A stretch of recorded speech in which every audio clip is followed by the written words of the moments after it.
இது ஐஃபோனுங்களா? இல்லை brother, Android தான். Android watch. உங்கள் வண்டி உங்களுக்கு தானா? ஆமாம், நம்ம தான். Okay bro. அந்த அங்கே வடுகுப்பட்டின்னு ஒரு கல் இருக்குது பார்த்தீங்களா? ஆமாம். அதை வேகமாக ஓடி போய் தொட்டுட்டு வரீங்களா? இது யூடியூப் சேனல் வந்துருக்கீங்களா? ஒன்றா காசு கொடுப்பீங்களா?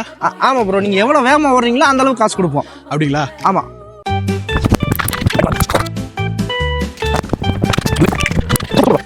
அவ்வளோதான் வேகமா? உங்க வேகமே இல்லையே ப்ரோ ஒரு தேனிக்காரனுக்கு. இன்னும் ஃபயர் ஆகணுமா? ஃபயர். தேனிக்காரன்னா யாரு? ஃபயர். Come on bro. 1 2 3. வாங்க ப்ரோ. சூப்பர் ப்ரோ, ஃபயரா ஓடுறீங்க.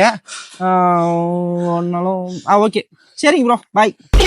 பிரதர், என்னங்க வந்தீங்க, பேரை கேட்டீங்க, வெயிட்டை கேட்டீங்க, ஓட சொன்னீங்க, என்ன மேட்ரு? ஆக்சுவலி நான் வந்து இப்போதான் ஃப்ரெஷ்ஷாக வந்து திருட ஸ்டார்ட் பண்ணியிருக்கேன். ஸோ நீங்கள் இந்த வேகத்தில் நீங்கள் ஓடினீங்க அப்படின்னா நான் உங்கள்கிட்ட இருந்து இந்த ஃபோனை திருடினதுக்கப்புறம் என்னை ஈஸியாக விரட்டி பிடிச்சிருவீங்க. சரி. ஸோ அதனால் பெட்டர் நான் வேற யார்ட்டையாவது ட்ரை பண்ணிக்கிறேன். பாய். கொக்கா களவாணி போல.